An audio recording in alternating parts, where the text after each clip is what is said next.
Nor the needs of the people who are at the bottom rungs of the societal ladder. But where do you, as a Christian, reading the same Bible as the conservatives, where do you personally come down on the question of abortion as a moral issue? I believe that life is sacred. I believe that the unborn are sacred. And I think that that is not the defining issue. They want to make it the defining issue. But Bill... They would outlaw it with the Constitutional Amendment. You wouldn't. Yes, that's right. But let me go and say, I picked up the contract with the American family, and it was all... This is a document produced by the Christian Coalition, right, and said, this is our stand. We are concerned about family issues.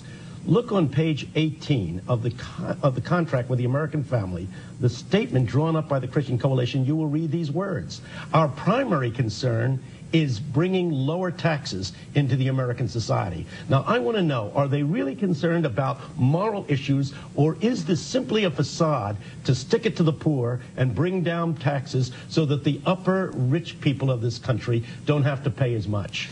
On the other hand, when you read the Bible or when you deal with the issue of abortion, it is clear that no one can take a moral stand unless there is a certain level of freedom as a moral agent.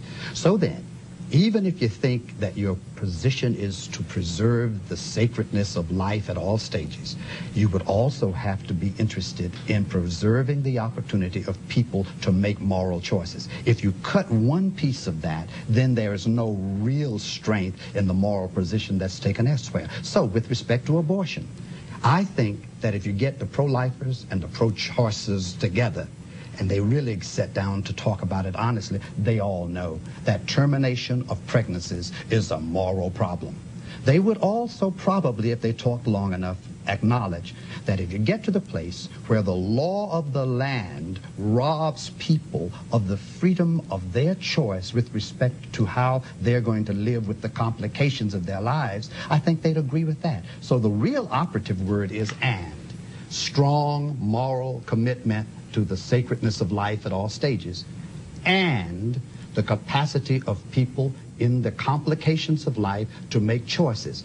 I am thinking that the real moral Christian perspective honors both of those dimensions, and that makes it very complicated. It would certainly be easy to take a chance on one side or the other. You could make a better bumper sticker if you said it just one side, but you need both of those dimensions if we're going to truly be a moral people in this nation. Do you ever sit down and talk with the Christian conservatives about this kind of issue and the hard distinction it is to make? As a matter of fact, just a couple of weeks ago, there was a exchange, you could even call it a debate, between myself and Ralph Reed, with Chuck Colson being a moderating voice between the two of us, and we dealt with just these issues. The issue came up, for instance, of homosexuality. I tend to be conservative in my own personal convictions on the homosexual issue. I believe that same-gender marriage is not fitting within the Bible, but there's a big difference between me holding a personal conviction, as you say, and standing up for the rights of gay and lesbian people. Whenever anybody's rights are threatened, when somebody else's freedom is threatened, I must stand up as a Christian, not just as an American, and say, look, I want to hold to my convictions, but I don't want to see religious forces deny you the right to be in the military, deny you the right to teach in school, to deny you the right to live in my neighborhood, to deny you any of the rights that the rest of us as Americans enjoy. So we become very strong defenders of gay and lesbian rights, even as some of us say we have some serious problems on the moral side on a personal level. When we come back, we'll have more with Reverend... I think that what Dr. Forbes has said is right on target, that the conservative evangelical group in the religious right have properly said it's important for individuals to undergo a personal conversion for Jesus Christ. We believe in that. We think that's crucial. But we must not only convert people, we must not only see God at work converting people, we want to see God at work converting society, converting the system so that there aren't the racist overtones, the economic injustices, the polluting of the atmosphere. And they seem to have forgotten that there is a kind of salvation that God wills for the entire world, not just for individuals. We want to see individuals saved. We want to see society saved. We want to see a whole gospel, not a half a gospel. To answer this, because you are dealing with a faith that historically has reached out to try to convert Jews, and this has been a scandal for many, for Jews. And I wonder how you respond to that question. I am not about to pronounce who goes to heaven and who goes to hell. That is not within the realm of any of us. We are not here to declare who's out and who's in.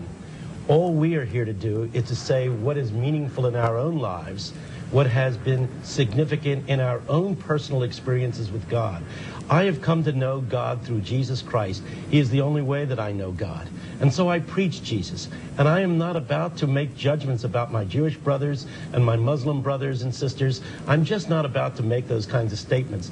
I think that we ought to leave judgments up to God, and we ought to call people to obedient faith within their own traditions, even as we faithfully preach our own faith to others. 30 seconds. I think that a Christian has to promote the views that they receive from Christ. At the same time, Christian sensitivity keeps our ears open to the perspectives of other religionists. Therefore, I want to proclaim Jesus the Christ, and I want to be sensitive to the Spirit of Christ as I listen to people of other religious traditions. I learn about Jesus from other religions. They speak to me about Christ as well. We'll be right back after these messages.